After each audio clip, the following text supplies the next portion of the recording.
Welcome in Jeff Bloodworth from Gannon University, and you have been busy over the past couple of days, and I love, as we were talking in the break, you said this is why I love politics, because you never really know which way it's going to go. Yeah. You know, we rely so much on the polling, or we talk so much about the polling, and then things like last night happen, and it's like, you know, they all said it was going to be this huge red wave, and that, you know, the presidential people in the office right now, usually they see, you know, quite a backlash, and that's not what happened last night.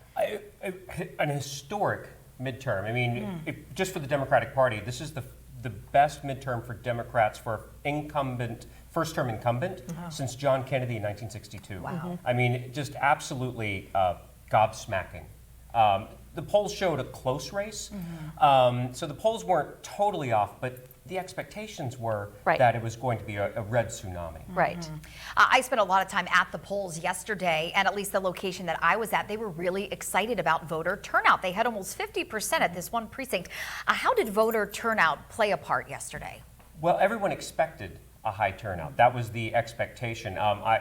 My precinct had heavy turnout, and it's a low-income precinct, so a heavy Democratic vote. And that was always the question, are Democrats going to turn out? Because the Democratic Party generally doesn't turn out in midterms like Republicans do. And so what we're seeing in 22 is what we saw in 18. Both parties really energized. What about the Trump factor? Did it help or hurt the Republican Party? I think the Trump factor hurt. I mean, his hand-selected candidates, most of them, the high-profile ones, have gone down or they radically underperformed. This is a watershed moment. I mean, this is, you know, will the Republican Party pivot away from Donald Trump? I think you can say at this point, in 22, he was an albatross, dragging the party down to really, this was an embarrassing night for the GOP. 8% inflation, 79% of Americans saying we're on the wrong track.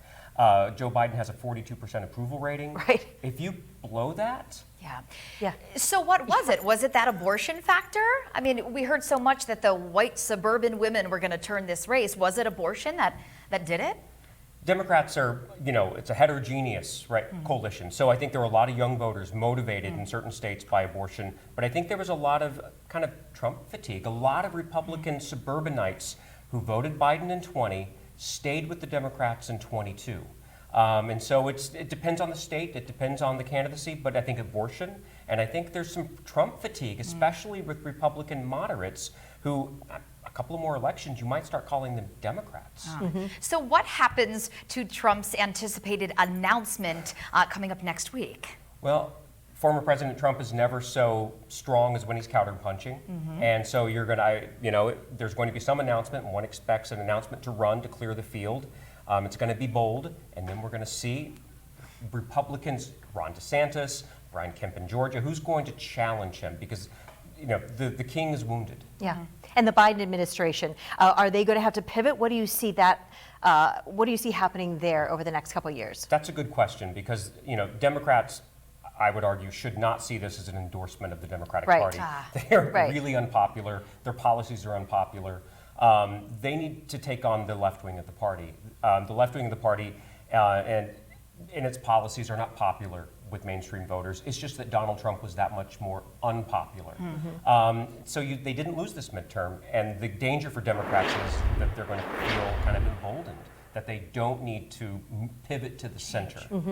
As much. Very interesting. You're going to stick around with us through the evening. You'll be a guest on Erie News Now at 5 as well, continuing this conversation. We're going to have to get you a desk in our newsroom. You've been here a lot in your... Or at least a parking spot, right?